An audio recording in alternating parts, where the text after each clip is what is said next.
Okay, so welcome back to lecture once again, guys. Now, in this lecture, I'll be talking about one type of recurrent neural network, and that is going to be LSTM, long short term memory.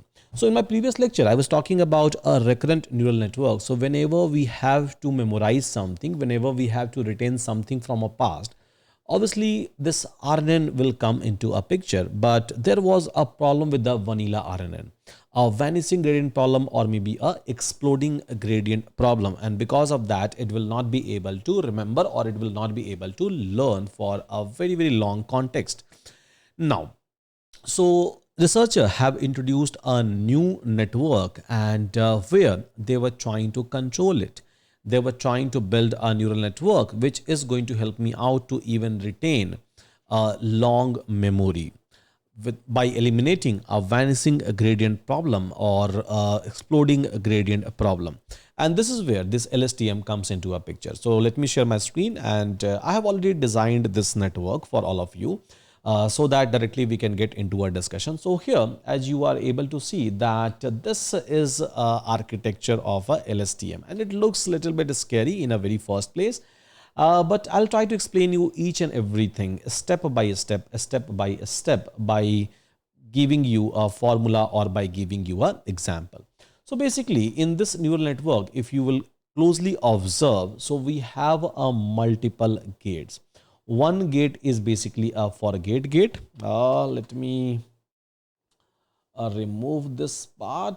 Okay, so basically this is going to be FT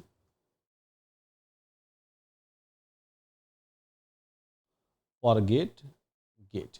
Now we have an input gate, we have an input node, we have basically a output gate. Now, what and all things these gates will be able to do? Let's try to understand. So here, first of all, gate understanding. Yeah. So we have a multiple gates over here. What forget gate will do? So basically, forget gate is going to help me out in terms of what to forget or what to throw away. Throw away, basically. So this is where this gate is going to help me out. Now, there is something called as input gate, and what input gate is going to do? So it is going to learn, or it is going to adopt that what new information to save. What new info to save. And then there is something called as cell state. Cell state. Now, what this one is going to do? So basically, this is a kind of a notebook, I can say. So this is a kind of notebook that carries memory across time. Yeah. So this is something that it is going to perform. And then you will be able to see output gate, by the way. And now what this output gate is going to perform? Obviously, it is going to give me the output. So here it will be able to understand that what part of memory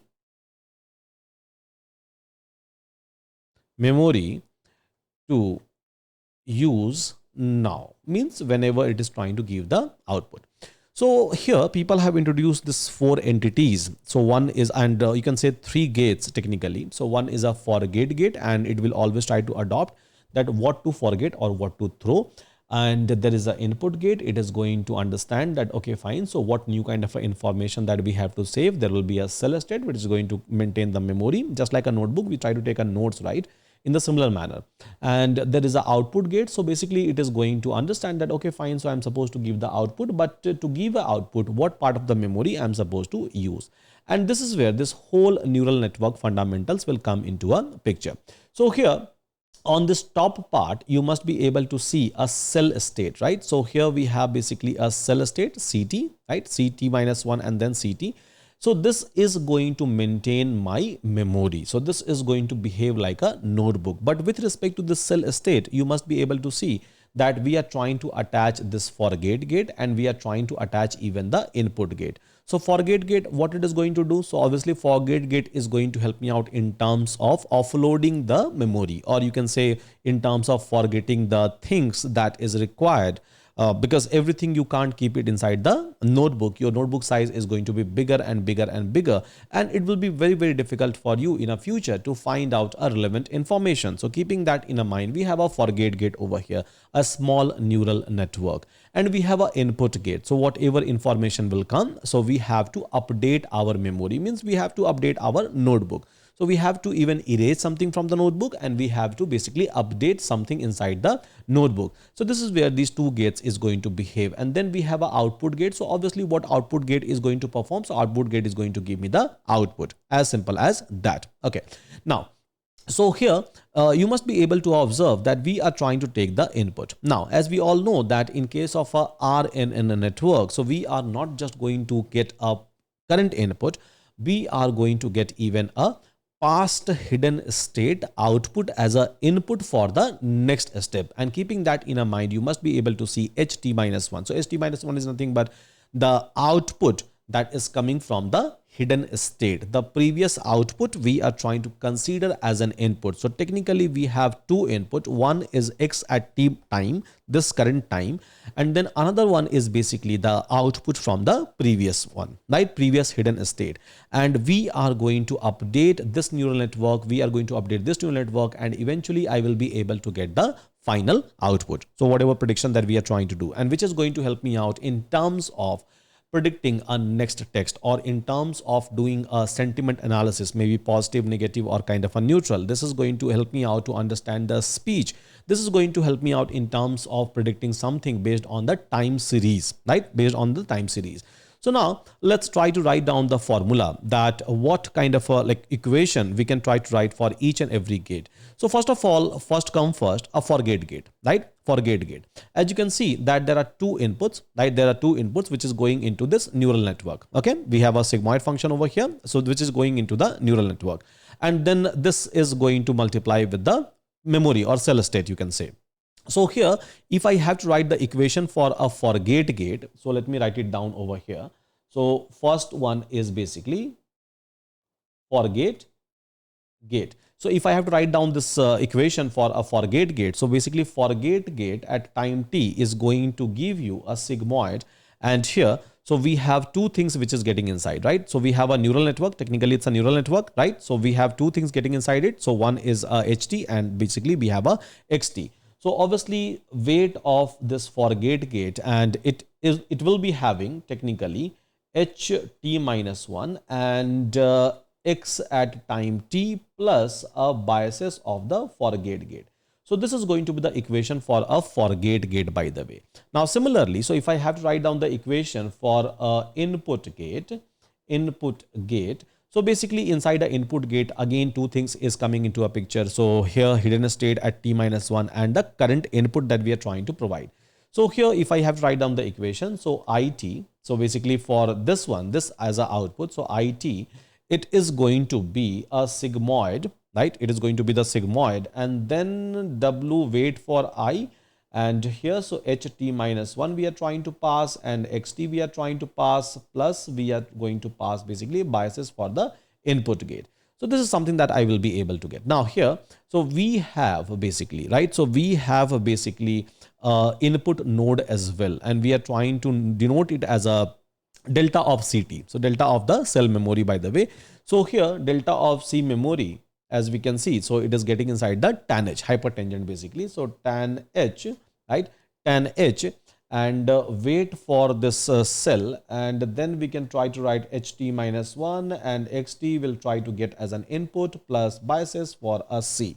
So whenever I'm writing this equation, guys, so basically it's a equation of a neural network. I think we all understand that part, right? We all understand that part, that if we have a neural network and if it is getting into the hidden layer, so obviously there will be a weight 1, there will be a weight 2, there will be a x1, there will be x2. So the total input which will go inside this one, let's suppose we have a sigmoid function. So the total input which will go inside this one is x1 w1 plus x2 w2. And this is something which will go inside the sigmoid plus biases, obviously, right? Plus biases which will be attached over here biases. So same thing, same kind of equation we are trying to write down even over here. Very simple. So it's nothing fancy, by the way. Now, so here we have basically a cell state update. So we have to update this line. We have to update this notebook, by the way, right, where we are trying to keep a note. So here, if we have to update this notebook, so maybe I can try to write the equation. So equation number 3, let's suppose a cell state update. Now, what we are going to do, by the way, with respect to a cell update, so here we are trying to multiply, you can say, so we are trying to multiply this ft with ct minus 1. So here we are trying to do a multiplication so that we'll be able to forget. So here if we have to update a cell state ct, this particular entity, so here it is going to be a forget gate into this one, into ct minus 1. So forget gate at time t into ct minus 1 plus. So we are trying to perform this operation as well. So plus, I would say, the input it that we are receiving. So let's suppose it is the input, and then c delta t. So input it into c delta t we are going to update, and this is going to maintain my cell state. This is going to update my notebook, by the way. And here, so last but not the least, so we have to write down for a output gate. Now, what I will be able to get as an output? So obviously, if you will look into the output gate, if you look into this one, by the way, so here you will be able to find out that output is nothing but the input. Yes, the input that we are trying to pass over here. So it's nothing but a sigmoid of, and then over here, so wait for the output, and here, so ht minus 1 and xt will get as an input plus biases for the output. So this is going to be the output. Yeah, this is going to be the output. And last but not the least, so we have to even update our hidden state. So what is going to be my hidden state output, by the way? So here, to update my hidden state output, I have to draw one more thing. So what is that thing that I have to draw over here? So this is the output that we are getting, right? And obviously we have to consider this even output and the memory as a hidden state. So here what we will do, so we'll try to put the multiplication, and then from here, so there will be a tan h which will come, and it will get into this, and this is eventually going to give me the ht. This is going to give me the ht. Now, what is going to be the equation of ht, by the way? So the output, right? The output, so output will get over here. I'm multiplying with what? So multiplying with a hypertangent of a ct. So here, the hidden state ht, which is going to be the input for the next label or next step, I would say. So it's going to be my output into, right, into tan h, and here, so we are going to pass a ct. So this is going to update my hidden state, which will be eventually the input, one of the input for the next state that we are going to pass. So this is how this entire neural network has been designed, by the way. Hope all of you are able to understand the architecture part.